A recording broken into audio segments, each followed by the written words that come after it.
Subscribe करें बिली animation YouTube channel को और पाएं ऐसी ही कमाल की चिलिंग स्टोरीज। बेल आइकॉन दबाना ना भूलें और वीडियोस पसंद आए तो उसे लाइक करें। संजीव ग्वालियर की एक मार्केटिंग कंपनी में मैनेजर की नौकरी करता था। एक बार काम करते करते उसे काफी देर हो गई।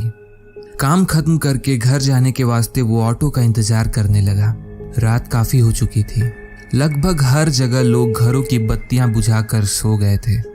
संजीव ने सोचा कि ऑफिस के बिल्डिंग के सामने अकेले खड़े रहने से अच्छा होगा कि वो पैदल ऑटो स्टैंड तक चला जाए। वो पैदल ऑटो स्टैंड की तरफ चलने लगा। अंधेरी रात थी। दूर दूर तक सड़क पे कोई दिखाई नहीं दे रहा था। वो सड़क पूरी तरह से सुनसान थी। अभी संजीव कुछ दूर ही चला होगा कि उसे महसूस हुआ कि उसके कदमों के साथ साथ किसी दूसरे के कदमों की आवाज आ रही थी। उसने इधर उधर नजर दौड़ाई तो वहां पर कोई भी नहीं था। उसे लगा कि शायद उसे वहम हुआ है और वो आगे बढ़ गया, पर फिर से उसे वही दूसरा कदम सुनाई दिया। संजीव रुककर ध्यान से सुना तो सड़क के किनारे झाड़ियों के हिलने की आवाज आई। संजीव डर के मानो जम सा गया। अभी वो कुछ समझ पाता कि तभी उसे झाड़ियों में से दो चमकती हुई आंखें दिखाई दी जो उसी की तरफ देख रही थी। संजीव पूरी तरह से डर चुका था। उसे कुछ समझ नहीं आ रहा था कि वो क्या करे। वो चमकती आंखें धीरे धीरे संजीव की तरफ बढ़ ही रही थीं कि अचानक एक ऑटो संजीव के सामने आकर रुका। अरे भैया, कहाँ जाओगे? भैया, मोती झील चलोगे क्या? अरे बैठ जाओ भैया, हम भी वहीं जा रहे हैं। संजीव ऑटो में बैठकर अपने घर की तरफ निकल पड़ा। रास्ते में ऑटो वाले ने बात बात में कहा, अरे भैया, इतनी रात में आप अकेले यहाँ क्या कर रहे हैं? ये एरिया ठीक नहीं है। सुनने में आया है कि यहाँ एक भूत रहता है जिसका एक हाथ कटा हुआ है और आने जाने वाले लोगों को वो छोड़ता नहीं है। संजीव ऑटो वाले की बात सुन रहा था और हंसते हुए कहा, अरे भैया, आप भी क्या मजाक कर रहे हो? ये भूत वूत कुछ नहीं होता, सब मनगढ़ंत कहानियां हैं और क्या। भाई साहब, आप ठहरे पढ़े लिखे लोग नहीं समझोगे।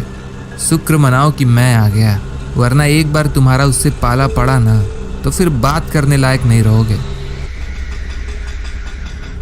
भैया, तुम रास्ते पे ध्यान दो, ऑटो चलाओ, मुंह नहीं। तब से बकवास किए जा रहे हो। संजीव दिन भर के थके होने के नाते थोड़ा चिढ़ा हुआ था।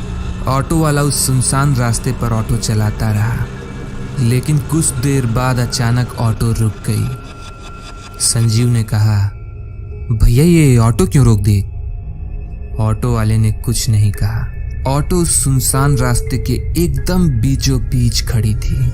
आसपास इंसान तो दूर, कोई परिंदा भी नजर नहीं आ रहा था। मैं पूछ रहा हूं, ऑटो क्यों रोक दिया? साहब, पैसे। अरे यार, तो ये पहुंचाने के बाद मांगना था ना। ऐसे बीच रास्ते में ऑटो खड़ा करके कौन पैसे मांगता है? संजीव ने पैसे बढ़ाते हुए ऑटो वाले से कहा। जैसे ही ऑटो वाले ने पैसे लेने के लिए हाथ बढ़ाया, उसका ओढ़ा हुआ शॉल नीचे गिर गया। उसके बाद जो सामने दिखा, उसे देखकर संजीव का मानो पैरों तले जमीन खिसक गई। उस ऑटो वाले का एक हाथ बिल्कुल वैसे ही कटा था जैसे उसने उस भूत के बारे में बताया था। उसके हाथ से लगातार खून नीचे टपक रहा था। संजीव ये देखकर बिल्कुल डर गया और ऑटो से निकलकर उस सुनसान रास्ते पर भागने लगा। भागते भागते थोड़ी दूर पर उसे एक छोटा सा चाय का दुकान दिखा। दौड़ता हुआ वो काफी दूर आ चुका था और थक भी गया था। संजीव हांफते हुए दुकान के बेंच पे बैठा। अरे भाई साहब, क्या हो गया? आप तो ऐसे डर रहे हो जैसे कि आपने कोई भूत देख लिया हो। वो ऑटो वाला। अरे कौन ऑटो वाला? वो ऑटो वाले ने कहा कि यहाँ एक भूत है जिसका हाथ कटा है। मैंने देखा तो उसका हाथ कटा था। क्या भाई साहब, आप भी मस्खरों के इलाके में किसी के मस्खरी के शिकार हो गए? ये भूत वूत जैसा कुछ नहीं होता है, सब मन की फितूर है। संजीव उस चाय वाले की बात सुनकर रिलैक्स हुआ और बेंच पे बैठकर थोड़ा सुस्ताने लगा। तभी उस चाय वाले ने कहा, वैसे भाई साहब, उस ऑटो वाले ने जो हाथ आपको दिखाया था, जी, क्या वो यही हाथ है? ये देखकर संजीव के होश उड़ गए। संजीव वहां से उठ के भागने लगा। जब पीछे मुड़ के देखा तो चाय वाले के साथ साथ वहां ऑटो वाला भी खड़ा था और दोनों जोर जोर से हंस रहे थे। भागता हुआ संजीव एक बस स्टॉप पे पहुंचा। वहां एक आदमी ऑलरेडी बस का वेट कर रहा था। वहां पहुंचकर संजीव बैठा और हाँफने लगा। संजीव को परेशान देख वो आदमी संजीव के पास आया। भाई साहब, आप इतने परेशान क्यों लग रहे हैं? सब खैरियत तो है? भाई साहब, आज मेरे साथ पता नहीं क्या हो रहा है। मुझे एक ऑटो वाला मिला जिसका एक हाथ कटा हुआ था और उस चाय वाले का भी।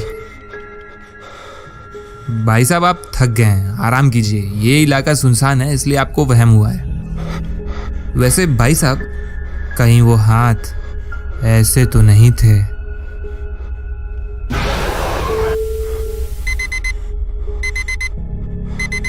अलार्म की आवाज सुन संजीव की नींद खुली। उठकर उसने देखा तो वो अपने कमरे में आराम से सो रहा था।